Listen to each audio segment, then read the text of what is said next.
नमस्कार। चलिए आज सुनते हैं पंचतंत्र की एक बहुत ही मशहूर कहानी सियार और लड़ते हुए मेढ़े। ये एक ऐसी कहानी है जो सदियों से हमें लालच के खतरों के बारे में बहुत कुछ सिखाती आ रही है। कहानी में आगे बढ़ने से पहले आइए 1 मिनट रुककर ये समझते हैं कि आखिर ये पंचतंत्र है क्या और ये इतना जरूरी क्यों माना जाता है। तो देखिए, पंचतंत्र सिर्फ जानवरों की कहानियों का कोई मामूली कलेक्शन नहीं है। इसे असल में नीति शास्त्र मतलब सही और गलत की समझ सिखाने वाला एक बहुत ही महत्वपूर्ण ग्रंथ माना जाता है। इसे खास तौर पर राजकुमारों को राजकाज और जीवन जीने के तरीके सिखाने के लिए बनाया गया था।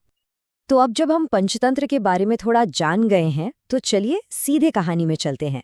और कहानी की शुरुआत होती है एक बहुत ही जबरदस्त और कह सकते हैं कि एक हिंसक सीन से। कहानी शुरू होती है एक भयंकर लड़ाई के साथ। दो तगड़े मेढ़े जो शायद कभी एक ही झुंड का हिस्सा रहे होंगे, अब एक दूसरे के खून के प्यासे बन चुके थे। और उनका लड़ने का अंदाज भी बड़ा अजीब था। वो पहले तो गुस्से में एक दूसरे से कुछ कदम पीछे हटते, मानो अपनी पूरी की पूरी ताकत बटोर रहे हों। और फिर होती थी वो भयानक टक्कर। एक जोरदार आवाज के साथ उनके पत्थर जैसे माथे आपस में टकराते थे और खून बहने लगता था। सच में ये एक बहुत ही क्रूर और खूनी नजारा था। और भाई, जैसा कि अक्सर होता है, जहां भी लड़ाई झगड़ा होता है वहां कोई ना कोई अपना फायदा ढूंढने पहुंच ही जाता है। तो अब कहानी में एंट्री होती है हमारे मुख्य किरदार यानी सियार की। इस खून खराबे ने एक सियार का ध्यान अपनी ओर खींच लिया, जिसके मुंह में बस मांस देखकर पानी आ रहा था। उसके लिए तो ये बहता हुआ खून किसी दावत से कम नहीं था। और यहीं से कहानी का असली सवाल शुरू होता है। जब कोई अपने लालच के आगे इतना अंधा हो जाए कि उसे सही गलत कुछ भी न दिखे, तो उसका अंजाम क्या होता है। कहानी में एक दर्शक है जो ये सब देख रहा था। उसने सियार की बेवकूफ़ी को तुरंत पहचान लिया और कहा, अरे ये तो कोई मूर्ख सियार लगता है। अगर ये इनके टकराने के बीच में आ गया तो इसकी मौत तो पक्की है।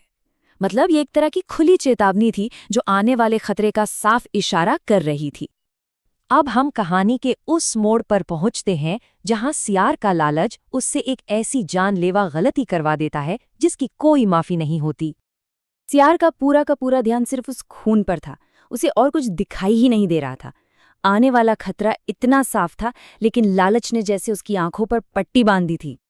जब मेढ़े एक बार फिर पीछे हटे और पूरी ताकत से एक दूसरे की ओर दौड़े, तब भी वो सियार अपनी जगह से टस से मस नहीं हुआ। वो तो बस उस ताजे खून का स्वाद लेने के लिए बेचैन था। और फिर वही हुआ जिसका डर था। एक ही पल में सियार उन दो ताकतवर मेढ़ों के सिरों के बीच में कुचलकर मारा गया। उसकी कहानी का अंत अचानक और बहुत ही बुरी तरह से हुआ। तो इस छोटी सी लेकिन बहुत दमदार कहानी से हमें क्या सीख मिलती है? चलिए, इसके पीछे जो गहरा सबक छिपा है उसे समझते हैं। तो सबसे जरूरी बात यह है कि सियार का लालच इतना ज्यादा बढ़ गया था कि उसने अपनी जान के खतरे को भी नजरअंदाज कर दिया। उसने दूसरों की लड़ाई में सिर्फ अपना फायदा देखा और यही उसकी मौत की वजह बना। ये कहानी हमें साफ साफ सिखाती है कि कैसे हद से ज्यादा लालच इंसान को बर्बादी की तरफ ले जाता है। और ये हमें एक बड़े सवाल पर सोचने के लिए मजबूर कर देती है। देखिए, ये कहानी तो हजारों साल पुरानी है, लेकिन इसका सबक आज भी उतना ही सच है। जरा सोचकर देखिए, हमारी आज की दुनिया में चाहे वो राजनीति हो, व्यापार हो या हमारे अपने रिश्ते, ऐसी अंधी इच्छा और कहां-कहां विनाश का कारण बन रही है, इस बारे में सोचिएगा जरूर।